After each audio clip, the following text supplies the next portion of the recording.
हो मृत्युंजय ठाकुरे महाप्रभु हे बाबा धवलेश्वराय वाळालिंगाय नमो नमः। दीपं यदि परं ब्रह्म दीपं यदि जनार्दनः दीपाहरतु मे पाप पूजा दीप नमस्तुते। धवलेश्वराय वाळालिंगाय नमो नमः।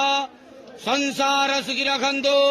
आज पवित्र धर्मर मास कार्तिक मासर तृतीय सोमवार रे समस्त श्रद्धालु भक्त मानू आशीर्वाद करंतु। मनस्कामना पूर्ण करंतु। कर्मक्षेत्र उन्नति करंतु। ग्रहरिष्ठ खंडन करंतु। जगतर मंगल करंतु। विश्वर कल्याण करंतु। आपणकर नाम विख्यात करंतु।